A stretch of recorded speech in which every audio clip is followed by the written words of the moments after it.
This is IBM Museum, and here I am preparing for another live stream tomorrow morning.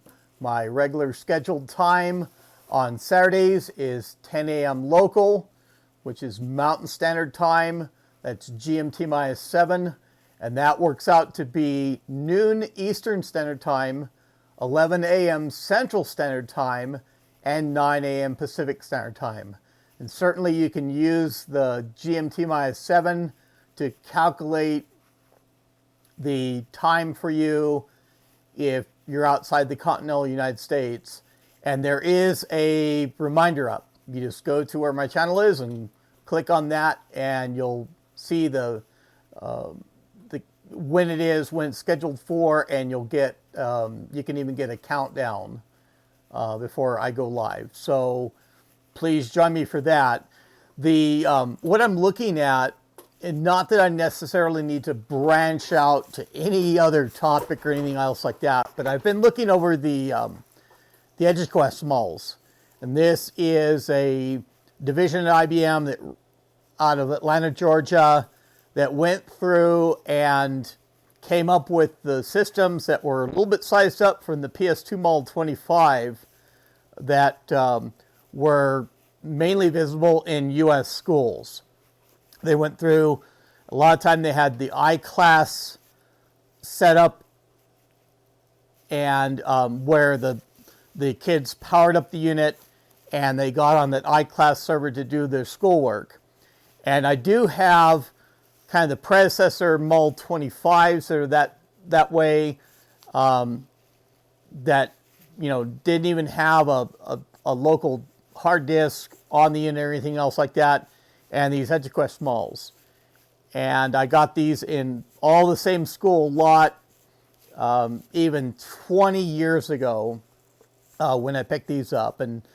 So I pulled out this one, and the EduQuest malls, this is the low end, and they're kind of known for, if this thing were lighter, I'd pick it up and, well, let's go through. I need to clean these up, and maybe I need to get the exercise, and we can do a little thing on lifting things around of this weight. These are quite a bit heavier than the Model 25s, but you saw the label there, or the model number is spelled out as 30. THIRTY. And that's true of all the EduQuest malls. They have the model numbers spelled out. They have the 35, the 40, the 45, the 50, and the 55 is all the malls. So this is the rather low end. Now, this unit is even a bit strange. I have a couple of these units, and I'm just looking it over because I'd like to have a unit that I can go through and power up after this time and go through. And of course, as I said, I need to go through and clean these up a little bit more. But this has even some sort of tape drive on it too, which is kind of interesting for all that. And I'm not sure how that really functioned in the aspect of how these systems were used. And here the back end, of course, this is very much expanded from the Model 25. And the Model 25, normally, as you went through and opened it, you had it face down or CRT down.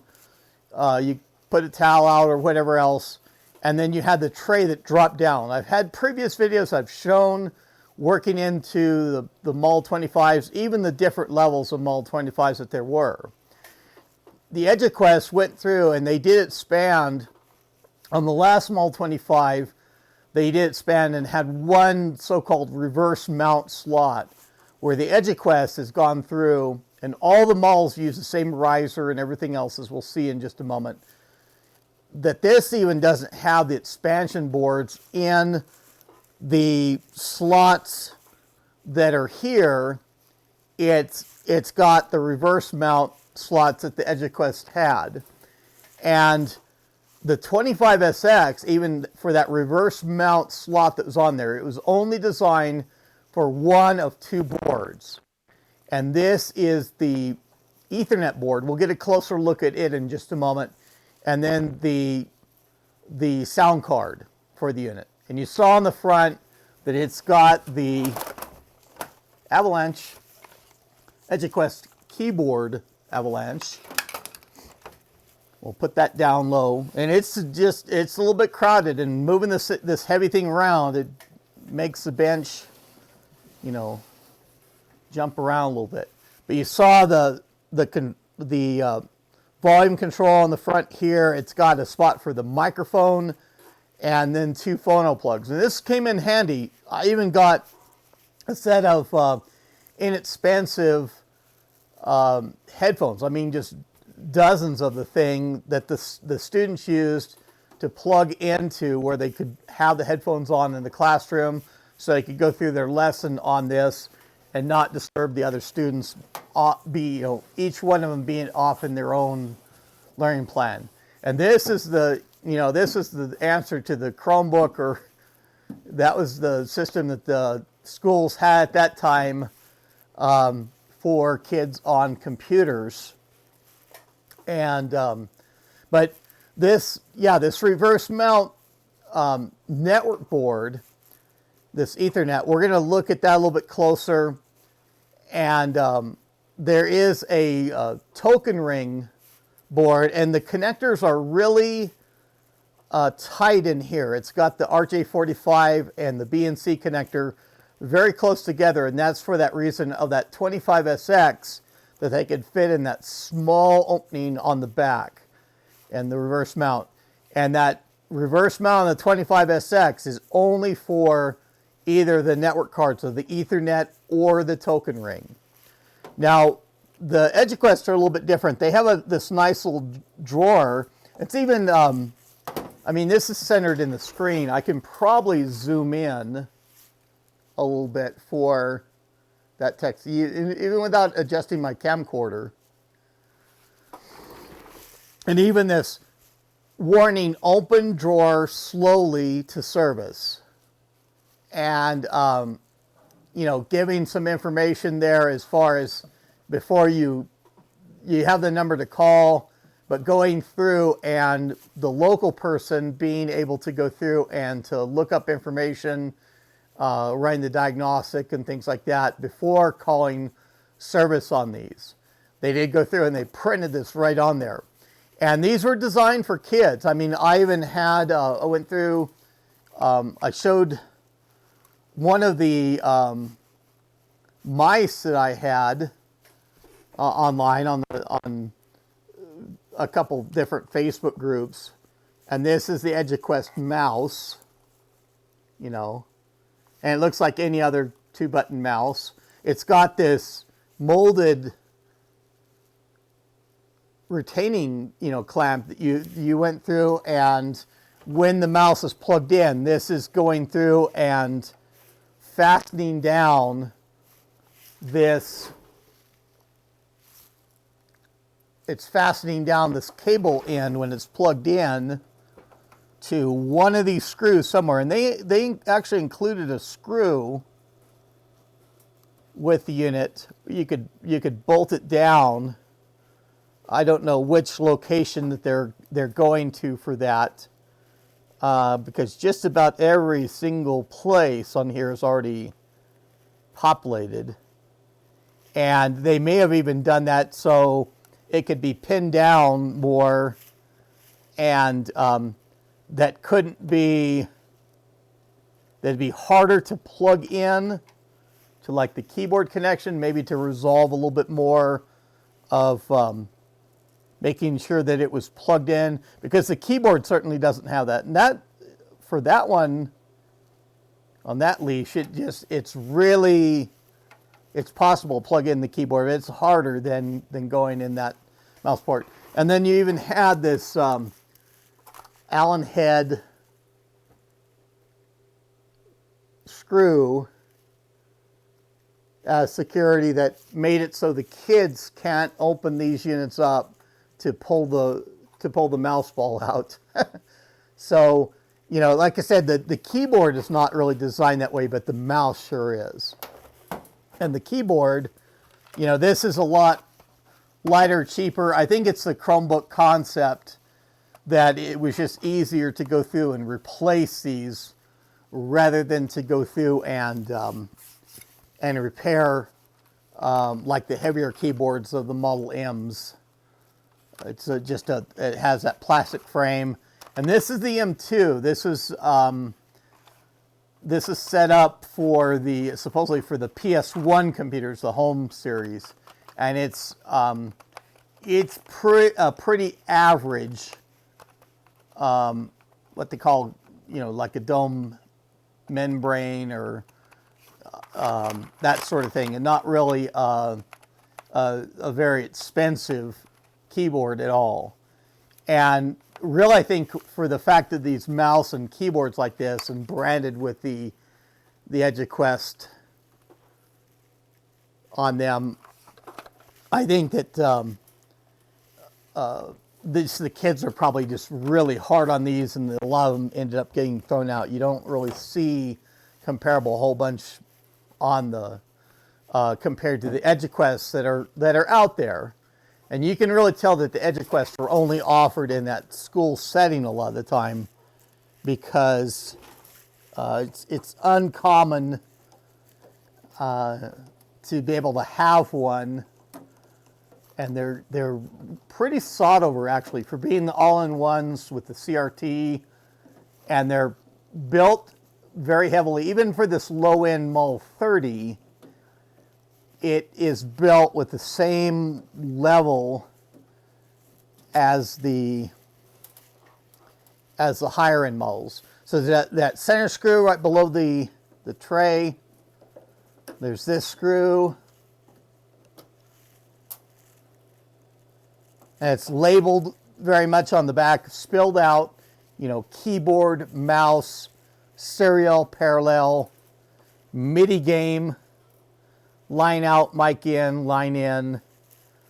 And of course, with either or of the network connections, the network adapters, the token ring or the Ethernet, they don't really label as much of that.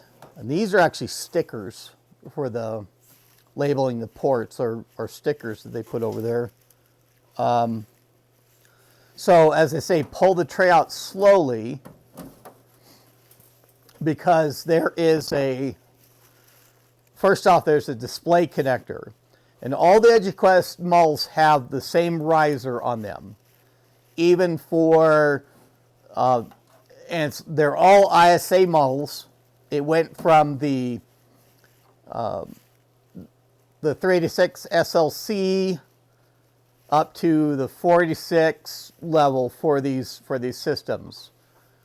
And it is a level of the Model 30 being the lowest, up to the 55s, the Model 50 and 55s having the 486 level. I could go through and I could pull this tray further out if I wanted to. I'd have to go through it, and there's a power. These things are very modular. I wanted to go through and, besides the point of the power connection, just to kind of look at the tray a little bit up close. If I can go through and rock. Ooh.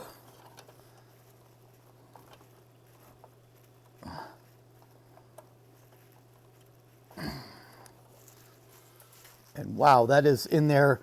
I mean, I could go through and I could pull the Ethernet board separately.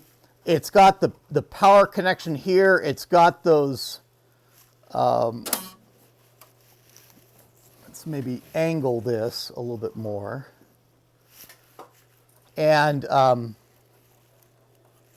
yeah, if I could get that. And that's just so far tight in there. I think I'll just probably leave it. And I don't want to break. Looks like that plastic retainer is starting to crack and everything there. But this MAL and this for the EduQuest, and they made these so modular compared to the MAL 25s. And of course they're bigger, but it's more of these, at least this bay is a lot more accessible. This is where they typically had the IDE hard drive. You've got the power connection, and you've got the data cable right there for the hard drive. And then you've got the diskette connector here. And this one goes through, and it's got a little bit different where it goes forward to the diskette adapter, excuse me, the diskette drive that's there. And then it goes through and even has this other leg of the diskette controller cable that actually goes to that tape drive. So that's a level where that's on the diskette interface for that tape drive. And like I say, I'd like to figure out more. I'd maybe even have to look at the iClass server that I have set up and whether there's something to do with the tape drive on here that you could do tape backups or some other form for this machine, what it was designed for. Now, yeah, let's go through, because I'm going to go through and later on I'm going to pull the Ethernet adapter out of these, and this is actually not documented for the Ethernet adapter. And there's a retainer. Besides that bracket retaining screw, there's another screw that's on the bracket to the effectively in this view to the right of the BNC connector. So that lets that come out. That's where that screw goes in there. And this is the Ethernet adapter. And of course, without the local hard drive, and this is how my MAL 25s and EduQuest from that school auction were done, is that they have a network board in there. They're all this type of technology. This is actually made by D-Link. It's the equivalent of a D-Link board, and it has the main chipset, that DL2516, and it has a Ripple ROM, or the remote initial program load, EEPROM, on there.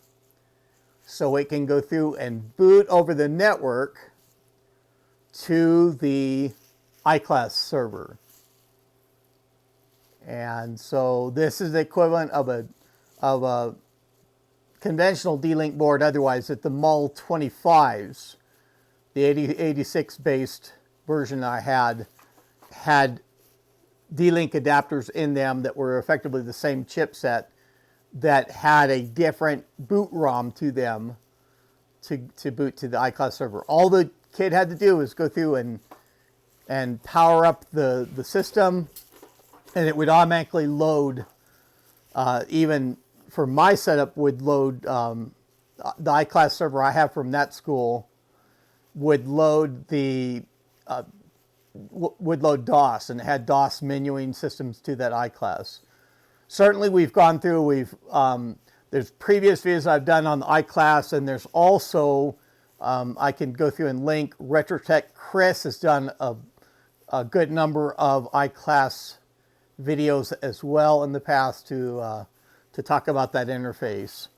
But I've got to go through and I'll image that boot ROM, and this adapter, we need pictures of it and diagrammed it so we can get it up on the Arden tool, because we've already got the soundboard and we've got the token ring version of the network card, but we do not have the Ethernet adapter set up yet. So that's among the to-do list as well. I'm probably going to go through, as I say, the MAL 30, even for being the low level, was designed as well as the higher end models. Just make sure we have those connections. I'm going to kind of go through, get some screws out of the way.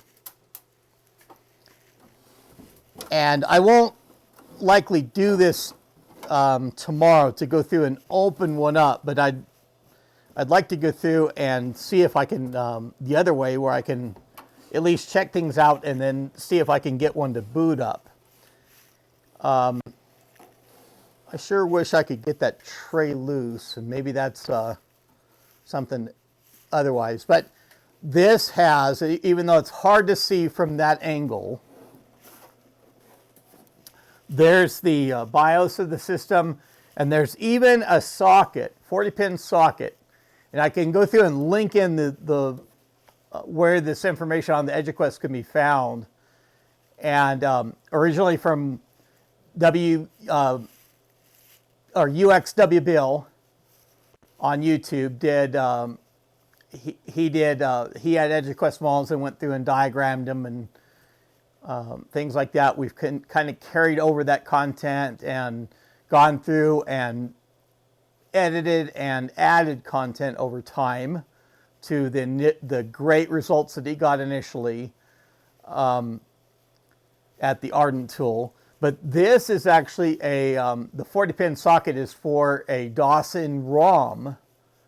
IBM had it to where, they had a chip, they had MS-DOS. I think it's MS-DOS 5 or equivalent, or PC-DOS 5 that was on a chip that was populated in there. And I don't know if any of mine have that. I think I saw that at one point, but I'll have to check deeper.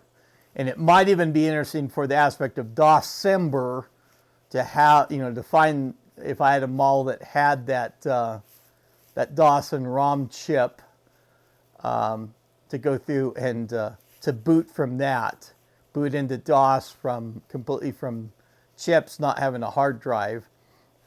And then this is actually a feature connector for the display adapter. And I don't know of any boards that necessarily tie into that feature connector.